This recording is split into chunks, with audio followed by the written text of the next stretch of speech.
Chairman এবং থানা বিএনপির বর্তমান কমিটির যুগ্ম আহ্বায়ক জনাব জাহাঙ্গীর আলম আমার বন্ধু, এখানে উপস্থিত আমবাড়ি ইউনিয়নের সাধারণ সম্পাদক জনাব রেজাউল করিম মাস্টার, জয়ন্তেজরা ইউনিয়ন বিএনপির সহসভাপতি আমার জামাই মুজিবুর রহমান মাল, এখানে উপস্থিত অন্যান্য সকল নেতৃবৃন্দ, আমাদের পৌর বিএনপি আমার সাথে আগত পৌর বিএনপির সাংগঠনিক সম্পাদক, সম্ভবত আগের বক্তা ইস্তেকবাল চয়ন একটু আগে বক্তব্য দিল সহ আমার সাথে আগত দলের বিভিন্ন পর্যায়ে আমার একেবারে কলিজার কাছের সম্পর্ক যাদের সাথে, সেই সহকর্মীবৃন্দ এবং সামনে ভবিষ্যৎ ওই অঞ্চলের দল প্রেমিক বিএনপির সমভাবাপন্ন বিএনপি মনোভাবাপন্ন সকল সাথী ভাইয়েরা, আপনাদের সকলকে প্রথমে কৃতজ্ঞতা এবং সাধুবাদ জানাই যে আমরা যতবার এই এলাকায় যখনই আসি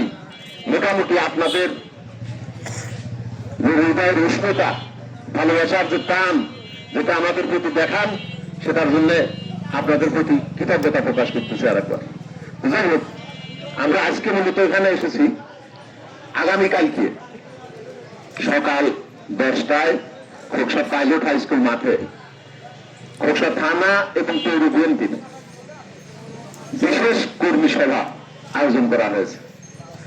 বিশেষ কর্মী সভা আয়োজন যেখানে করা হয়েছে, এই কর্মী সভাটা হওয়ার কথা ছিল একটা হল ঘরের মধ্যে, বড় জাতীয় একটা হল ঘরের মধ্যে।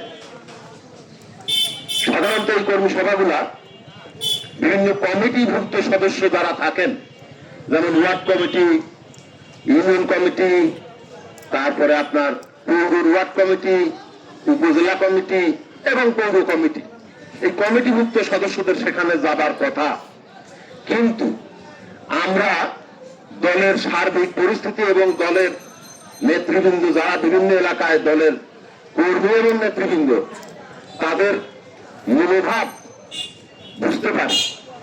একজন রাজনীতিবিদ সফল তখন হয় যখন সেই নেতা তার কর্মীর স্পিরিটটা নিজের মধ্যে ধারণ করবে শক্তি রাখে, সেই নেতা জনপ্রিয়তা পায়। আমরা বুঝি যে শুধুমাত্র কমিটিভুক্ত এই নেতাগুলো নিয়ে আমরা যদি কোনো ঘরের মধ্যে কোনো মিটিং করি, সেই মিটিং এর চাইতে বেশি ভালো হবে যদি রুট লেভেলের সমস্ত নেতা কর্মীদের নিয়ে মিটিং করতে পারি। সেই লক্ষ্যেই আমরা ওই ঘরের মিটিং বাদ দিয়েছি। আমরা জেলা বিএনপিকে অনুরোধ করেছিলাম যে খোকসা থানা বিএনপির প্যাটার্নটা আগাগোড়াই একটু ভিন্ন ভাই, তোমরা আমাদেরকে 2 ঘন্টার নোটিশ দিছো, আমরা খোকসার থেকে 500 লোক তোমাদের কুষ্টিয়ায় হাজির করে দিছি। এটা এমনি এমনি হয় না, এটা এমনি এমনি হয় না। এটা জনগণের সাথে সম্পর্ক থাকা লাগে, যোগাযোগ রক্ষা করা লাগে, আবার জনগণের পক্ষ থেকেও সেই রকম সাপোর্ট থাকা লাগে, সেটা আছে। সুতরাং এই সকল জনগণকে বাদ দিয়ে আমরা একটা ঘরের মধ্যে 400-500 লোক নিয়ে কর্মী সভা করবো, সেটা আমরা করতে পারবো না। আমাদের অনুমতি দাও, আমরা খোলা মাঠে সমস্ত নেতা কর্মীদের নিয়ে আমরা সেখানে মিটিং করতে চাই।